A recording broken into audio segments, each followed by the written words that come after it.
China ও আমেরিকার পাল্টাপাল্টি শুল্ক আরোপে তীব্র উত্তেজনা দেখা দিয়েছে, যার নেতিবাচক প্রভাব পড়েছে দেশের শেয়ার বাজারেও। দেশটির সঙ্গে আমেরিকার বড় বাণিজ্য যুদ্ধের আশঙ্কা করছেন বিনিয়োগকারী ও অর্থনীতিবিদরা। তবে এমন পরিস্থিতির মধ্যেই বিনিয়োগকারীদের আশ্বস্ত করলেন ট্রেজারি সেক্রেটারি স্কট বেসেন্ট। মঙ্গলবার ওয়াশিংটন ডিসিতে জেপি মর্গান চেজ আয়োজিত এক রুদ্ধদ্বার অনুষ্ঠানে তিনি বলেন, চায়নার সঙ্গে চলমান বিরোধ শিগগিরই কমতে পারে। উভয় পক্ষ শেষ পর্যন্ত একটি বাণিজ্য চুক্তিতে পৌঁছাতে পারবে বলে আশাবাদ জানিয়ে বেসেন্ট আরও বলেন, চায়নাকে এর জন্য প্রস্তুত থাকতে হবে। ব্লুমবার্গ নিউজ প্রথম বেসেন্টের এসব বক্তব্য প্রকাশ করে।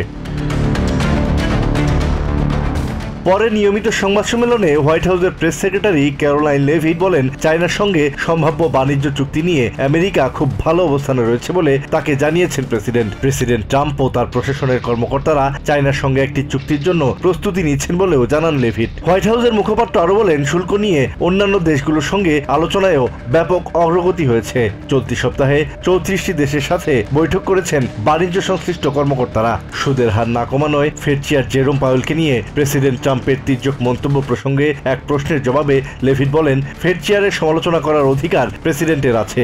এছাড়া দ্বিতীয় দফায় ইয়েমেনে সামরিক অভিযান পরিকল্পনার গোপন আলোচনা ফাঁসের পরও ডিফেন্স সেক্রেটারি পিট হেক্সেথের ওপর প্রেসিডেন্টের আস্থা রয়েছে বলে জানান ক্যারোলাইন লেভিট।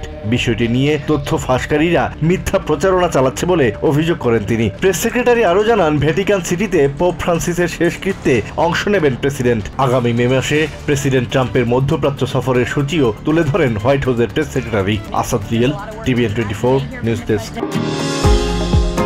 নিউ ইয়র্ক থেকে সম্প্রচারিত TVN 24 টেলিভিশন বিশ্বজুড়ে বাঙালির কণ্ঠস্বর।